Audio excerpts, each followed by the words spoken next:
Well, I'd like to demonstrate how to set up the Teigha file converter when you receive a DWG drawing and want to use it in gCADPlus. I'm running the Teigha converter here. I need to set up an input folder. That's the folder that you put the incoming DWG drawing in, and then an output folder. And I've made a folder under Teigha on my C drive, one in and one out. So I've nominated the in and the out folder. The input files filter is set at DWG, star.dwg. That means any DWG that's in the in folder will be converted. And my output format I've set at 2007 ASCII. The reason I'm doing that is that a DXF file is very easy to work with. It doesn't have any of the hidden capabilities that you'll find in a DWG file. DWG is proprietary and owned by Autodesk, and they hide all sorts of things in a DWG file.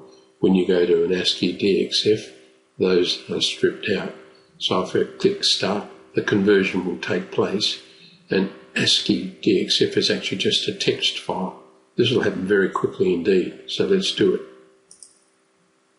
And in a flash, the conversion has occurred.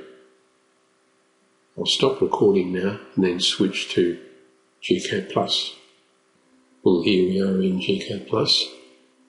And for situations such as this, I'd recommend starting a brand new drawing and use the default template. So now we can go File and DXF Tools and DXFin, and we'll go to this here, local disk, down here to Teigha, to the out.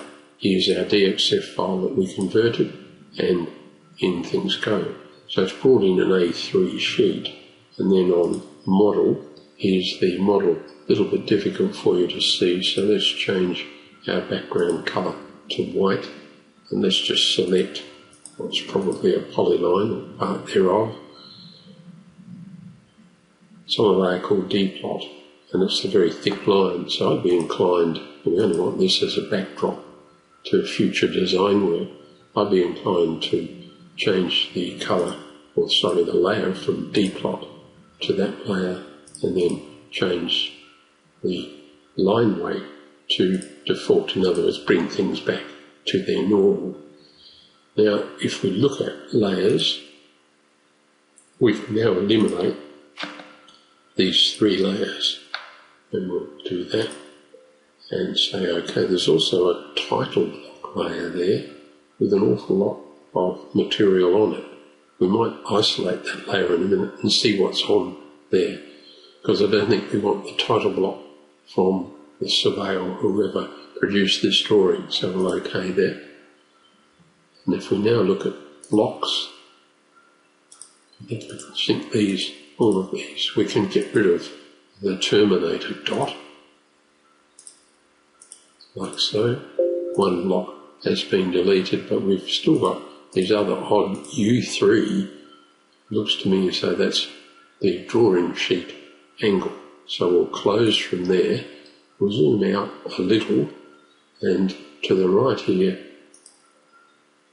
we pick that one. Okay, that's an aerial land gate of 2019 January, and it's on the Y drive, so we are missing that image there.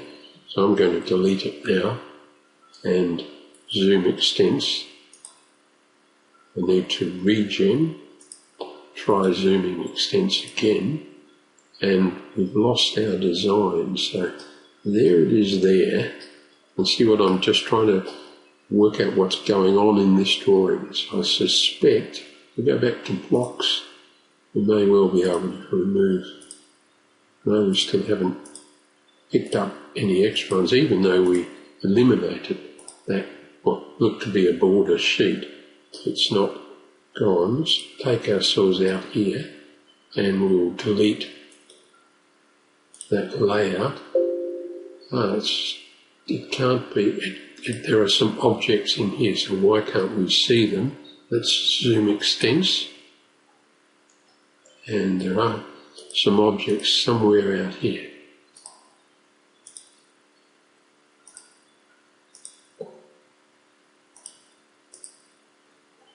Can't find any, and even when I do that, so let me look again at the title block layer, and there are 109 objects on there, so somehow I have to find what's on a title block layer. They're probably in model space.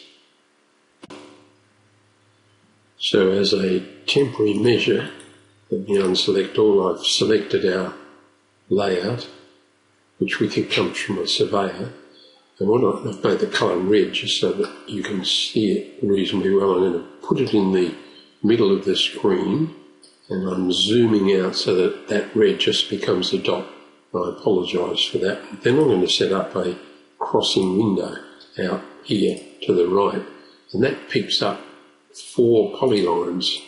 So we're going to zoom in on them and just see what they are. They look like square drawing sheets. Goodness knows they're still clearly not part of this, which is going to be used as a base for future work.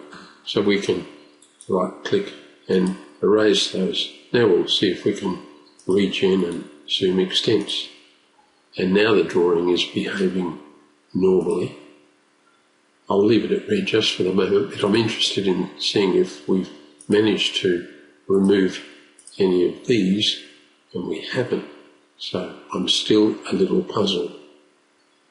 The quickest way, I think, at this stage of finding what's going wrong here is select the group that we are interested in, copy them to the clipboard, start a brand new drawing, and paste from the clipboard, putting as our insertion point 0, 0, then zoom extents. And I'll just have a look at the block here, and clearly the blocks are gone.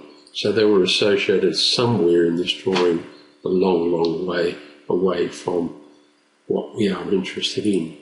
So the final step, because if we use distance from there to there gives us 7 metres, clearly being a surveyor's drawing done in metres, we'll firstly grab these, change the colour to by layer, and then we'll right click and scale on 0, 0 and give it a scale of 1000, then zoom extents. Again, unselect all and zoom extents.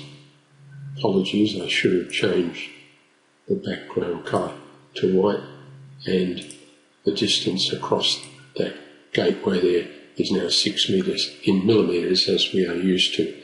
So the landscape symbols now in gCADPlus will work properly. So it's a little long-winded, but we've got there